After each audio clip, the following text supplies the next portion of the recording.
Recently একটা ঘটনা দেখলাম যে মোবাইল চার্জের বিষয়টাকে নর্মালাইজ করার চেষ্টা করা হইতেছে।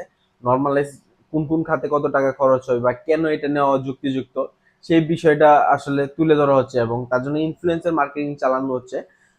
কোন কোম্পানি বা আহ, কে একদম এক্স্যাক্টলি চালাচ্ছে সেটা জানি না, কারণ এখানে প্রত্যেকটা মোবাইল ব্যাংকিং এর নামে উল্লেখ করা আছে। তো আমার কাছে মনে হয় যে এটা বিস্তর আকারে সরকারিভাবে হোক বা এমএফএস যে সার্ভিস আছে তারা নিজস্ব একটা সংগঠনের মাধ্যমে পুরো একটা মার্কেটিং চালাইতেছে, মানুষের কাছে নর্মালাইজ করার চেষ্টা করা হইতেছে যে মোবাইল চার্জটা আসলে কতটুকু নেওয়া যুক্তিযুক্ত বা এর পিছনে লজিক দাঁড় করানো হচ্ছে। আমি জানি না যে কতটুকু যুক্তিযুক্ত, তারা যেগুলো বলতেছে সবগুলা সত্য কিনা, বাট অবশ্যই দরকার আছে। আমরা মোবাইল চার্জ আমরা একটা এক্সট্রা ফেসিলিটি পাইতেছি, সেক্ষেত্রে আমাদের উচিত যে এর এগেনস্টে কিছু প্রোভাইড করা, তারপরে যতটুকু কম দেওয়া যায় ততটুকু নিজের জন্য ভালো। বাট আমার কথা হচ্ছে সেটা না, আমার কথা হচ্ছে যে এখানে মার্কেটিংটা কিভাবে কাজ করে দেখতেছেন। এই বিস্তর আকারে যখন এই মার্কেটিংটা চালানো হবে, সাধারণ মানুষের মাথায় ঢুকে যাবে যে আসলে আমি কিসের এগেনস্টে টাকাটা দিতেছি বা আমি কেন দিতেছি, বা সেই বিষয়টা নর্মালাইজ করার পরে আপনারা কেউই আর কোয়েশ্চেন করবেন না যে আসলে মোবাইল ব্যাংকিং বা এর চার্জ এত বেশি কেন বা এটা এত নেওয়া হচ্ছে কেন। আমরা সবাই মনে করব যে না ঠিক আছে, এটার কারণে এটা হয়েছে, এই কারণে এত টাকা বেশি নিতেছে, এই খাতে এত টাকা যাইতেছে।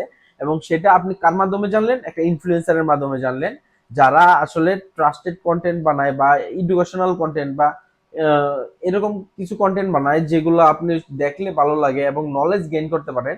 এবং সেই মানুষগুলো যখন আপনাকে একটা কথা সুন্দর করে বলতেছে এবং যুক্তি দিতেছে যে এটার এগেনস্টে, তখন কিন্তু আপনি আর তাকে উল্টা প্রশ্ন করতেছেন না।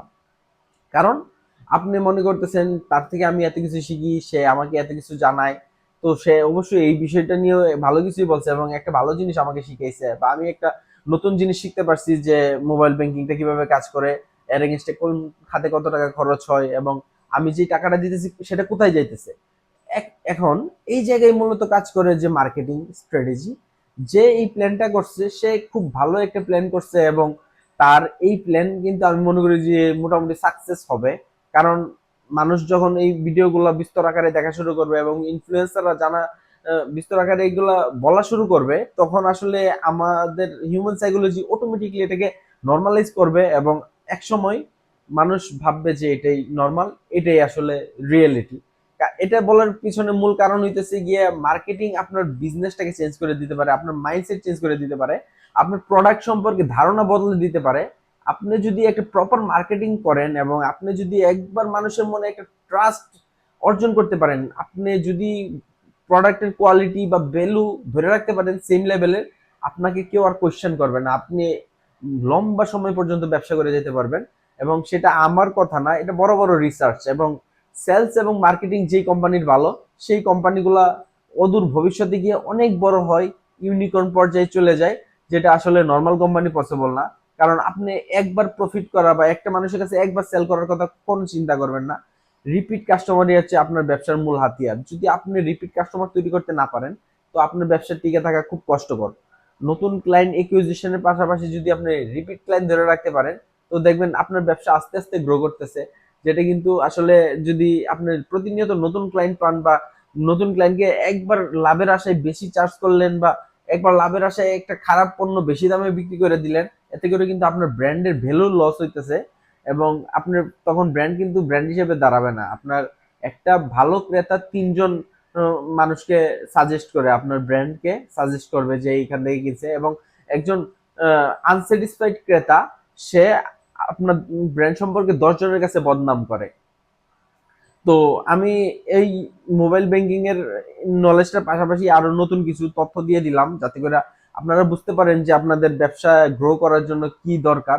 মার্কেটিং অবশ্যই প্রয়োজন আছে, বাট মার্কেটিং এর পাশাপাশি যদি আপনি সেম লেভেলের সার্ভিসটা না প্রোভাইড করতে পারেন, তো ব্যবসা অদূর ভবিষ্যতে টিকিয়ে রাখা খুব কষ্টকর।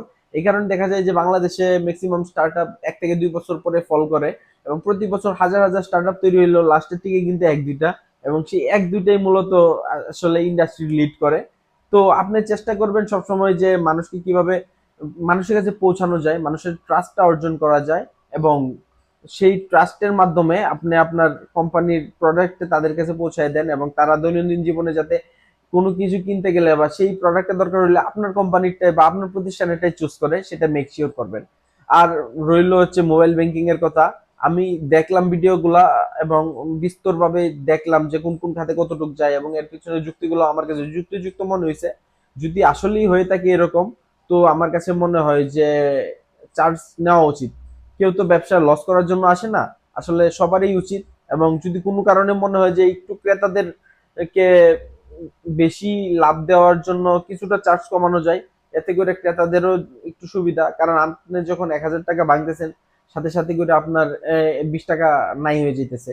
তো এটা একটু কষ্টকর যে আপনি হয়তো 50 বার বা 100 বার ট্রানজিট করার পরে আপনার 1,000 টাকাই বেনিশ হয়ে যেতেছে, এটা আসলে কোনো ভ্যালুই রইলো না। তো সেই টাকাটা যাতে একদম এত তাড়াতাড়ি বেনিশ না হয় আর একটু লং টার্মে ইউজ করা যায় একজন ক্রেতা, সেদিকে একটু লক্ষ্য রাখার চেষ্টা এবং আকুতি মিনতি সবই বলতে পারেন, রিকোয়েস্ট মেইনলি রইল মোবাইল ব্যাংকিং প্রতিষ্ঠানগুলোর প্রতি। Thank you so much. এবং যদি ভিডিওটা ভালো লেগে থাকে অবশ্যই লাইক সাবস্ক্রাইব করবেন।